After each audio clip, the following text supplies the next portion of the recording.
This is the WWE NXT August 20, 2024 full show results video. The show opened with Izzy Dame attacking Carmen Petrovic earlier in the NXT parking lot, putting Petrovic's status for the Gauntlet Eliminator questionable for later, and we also saw Wesley Blake, who called for Docs. The tag champs Ridge Holland and Andre Chase are in the ring with Duke Hudson, Thea Hale, and Riley Osborne. Hale, Hudson, and Osborne put over Chase and Holland for bringing gold back to Chase U, and Chase says without Holland, this wouldn't have been possible. On behalf of all of Chase U, Chase thanks Holland and the former champions, Nathan Frazer and Axiom interrupt and demand a rematch for the titles. Hudson tells Frazer and Axiom they need to go through him and Osborne, and maybe they will get a rematch at No Mercy. Axiom says they agree to the match tonight, but they will give Hudson and Osborne time to get ready. Hudson and Osborne both rip off their pants to reveal their wrestling trunks, and Hudson exclaims Chase U is always ready. Then we saw a match between Axiom and Nathan Frazer versus Chase U, Duke Hudson and Riley Osborne, and the result of this match was Axiom and Nathan Frazer defeated Chase U by pinfall to earn a rematch against Chase U at No Mercy for the NXT Tag Team titles. Backstage, Robert Stone and Stevie Turner compete for Ava Rain's attention when Izzy Dame rolls up and demands a spot in the No Mercy Contenders Gauntlet match, but Ava tells her she's already giving it to somebody else. Back from the commercial, Brinley Reese is backstage celebrating her newfound spot in the Gauntlet match and exchanging, "Hey no I'm gonna win" type banter, ending with Ren Sinclair calling no quarter catch crew Ren QCC. Then we saw a match between Lola Vice versus Wendy Chu. In the end, Kalani Jordan walks up, and Lola accidentally backfists her when Wendy ducks, a cheap shot with the pillow hit by Chu, and the referee doesn't see that, and Wendy pins Lola Vice to win the match. Post-match, Kalani challenges Wendy to a title match at No Mercy and demands her belt back. Jordan grabs the loaded pillow and lays Chu out with it before opening it and retrieving her NXT Women's North American Championship belt out of it. Wes Lee is interviewed backstage and he calls Pete Dunne a brilliant technician that he's going to send back to Raw, and that Joe Hendry is a social media sensation who's only here to goose his followers, but he's getting sent back to Thursdays because this is his time. Joe Hendry is interviewed elsewhere and thanks Wes for the extra motivation, and what he did to Zachary Wentz and Trey Miguel was disgusting. Lee tells him to stop and that the pinnacle of his career won't come close to the bottom of his. Hendry says tonight is the biggest match of his life, and now all that stands between him and the title shot is two world-class athletes, and tonight, he's going to make a believer out of himself by becoming the #1 contender. Back from the commercial, we get a promo from Fallon Henley and JC Jane about toiling on the indies and coming to NXT to find a locker room full of college athletes and demanding respect and revealing Fatal Influence as their stable name. Then we saw a NXT Women's Championship #1 Contenders Gauntlet match between Adriana Rizzo versus Brinley Reese versus Jaida Parker versus Kendall Gray versus Sol Ruca versus Ren Sinclair, and Roxanne Perez was watching this match from backstage. Sol Ruca did the first elimination when she eliminated Adriana Rizzo by pinfall with a Tenryu powerbomb.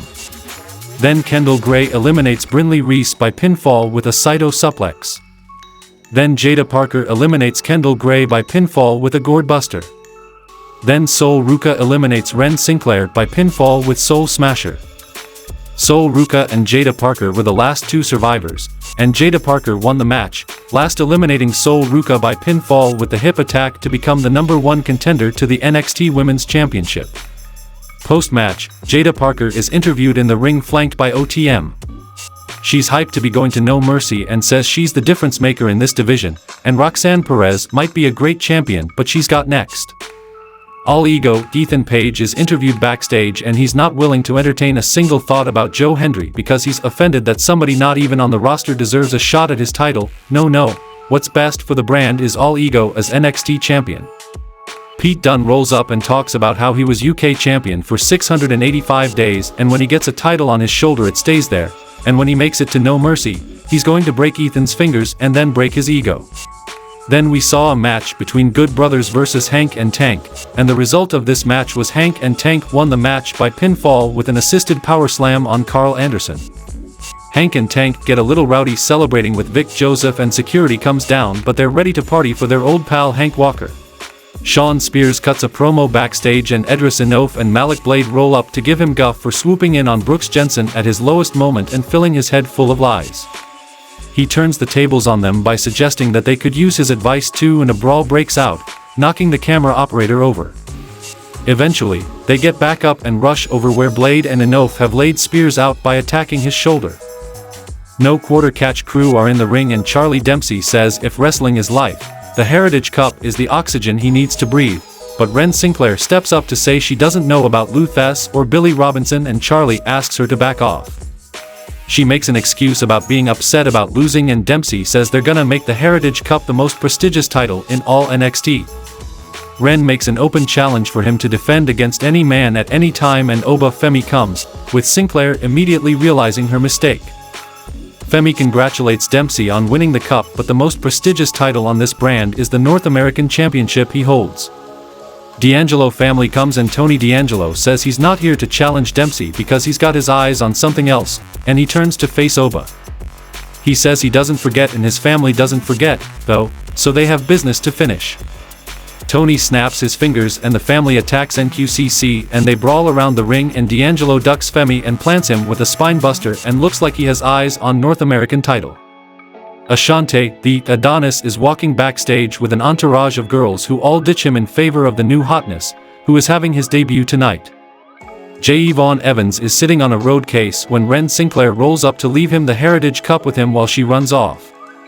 Gallus immediately rolls up and offers to teach him to be a real wrestler if he comes out for a pint, but he points out that he's not of legal drinking age. Cedric Alexander rolls up to help the kid out. Gallus gives him shit for letting his daddy fight his battles, but Yvonne says he doesn't need anybody to fight his battles. The next match happened between Ashante The Adonis versus Dion Lennox, and the result of this match was Ashante The Adonis defeated Dion Lennox by pinfall with a super kick. Lexus King is chatting with a crew member polishing his throne when Lash Legend and Jakara Jackson walk past. They talk about their backgrounds and how they're going to do their thing next week before King turns around to waste their time. He calls them meta too, and they take offense. Oro Mensah rolls up after he leaves, and Lash tells him not to worry about it. In the main event of the show, we saw a match between Joe Hendry versus Pete Dunne versus Wes Lee to become the #1 contender for the NXT Championship at No Mercy. During the match, Ethan Page was trying his best to make sure Joe Hendry does not win the match, but in the end, Pete Dunne hit a pump handle to Hendry, but out of nowhere Trick Williams hit a running knee to Dunne, and Joe Hendry pinned Pete Dunne to win the match, and now he will face Ethan Page at No Mercy for the NXT title. Hendry stares down an apoplectic Ethan Page. Zachary Wentz comes through the crowd to beat Wes Lee down and gets swarmed by referees and security as "Let them fight" chants ring out, and the show goes off the air. Tell me in the comments section how much you would rate tonight's NXT show. Please subscribe the channel, and thanks for watching the video.